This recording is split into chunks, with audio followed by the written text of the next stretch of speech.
But first at 5, we have breaking news in a murder case we've been tracking for years. A man accused of killing his mother in Narragansett and putting her remains in a dumpster has pleaded guilty to her murder. Eyewitness News reporter Jared Pliner was in court for the plea and sentencing, and he joins us live from South Kingstown with the breaking details.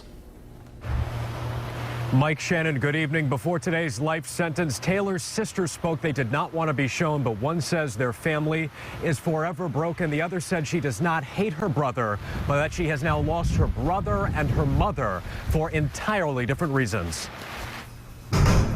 Only Eyewitness News in court as 48-year-old Robert Taylor pleaded guilty to murdering his mother, 65-year-old Allison Taylor, in Narragansett in May 2013. The plea came as part of a deal with prosecutors to drop first-degree murder. The state is moving to amend count 1 to a second-degree murder, and in consideration of the defendant's change of plea to count 1, the state's moving to dismiss counts 2, 3, 4, and 5. Those dismissed counts: mutilation of a body, larceny, and vandalism. The medical examiner's office found Taylor asphyxiated his mother before dismembering and disposing of her by way of trash bags and a dumpster outside her Caswell Street apartment. Allison Taylor also sustained blunt force injuries before her death. Prosecutors say Taylor had a certified nursing assistant buy bleach, paper towels, and a shower curtain while telling her his mother was not yet awake. Police went to Allison Taylor's apartment looking for Robert in connection with a theft at nearby St. Thomas More Church. No motive for the murder has ever been disclosed. And Shannon and Steve, Robert Taylor must serve 20 years before he is even first eligible for release. And of course, there is no guarantee even at that point. Now, new at 6 o'clock, Robert Taylor did speak in open court what he had to say about killing his mom. We'll see you next hour. For now, live with the mobile newsroom down in South County, I'm Jared Pliner, Eyewitness News.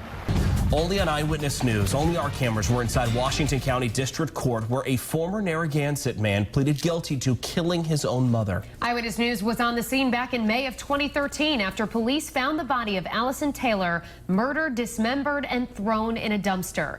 New at 6, Eyewitness News reporter Jared Pliner was in court when Robert Taylor spoke and joins us with more on what Taylor had to say.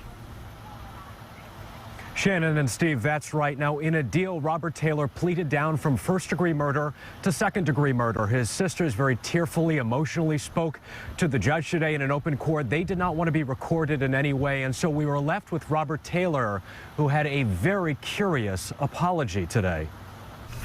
Before deputy sheriffs led Robert Taylor out of a South County courtroom, he pleaded guilty to murdering his mother, and he said this.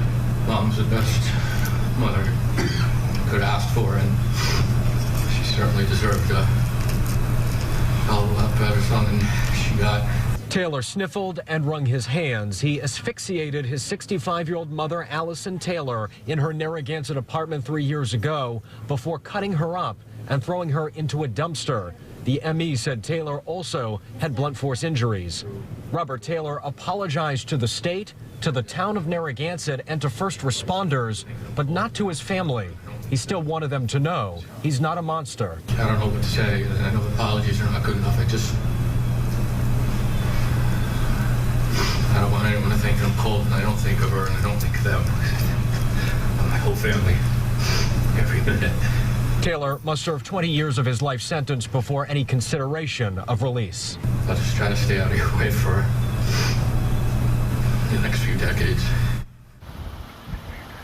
And no motive for the killing has ever been disclosed. Police, by the way, were led to that apartment where his mother lived. They were looking for Taylor in connection with an investigation into a theft at a nearby Catholic church. For now, live outside Washington County Court with the South County Mobile Newsroom, I'm Jared Pliner, Eyewitness News.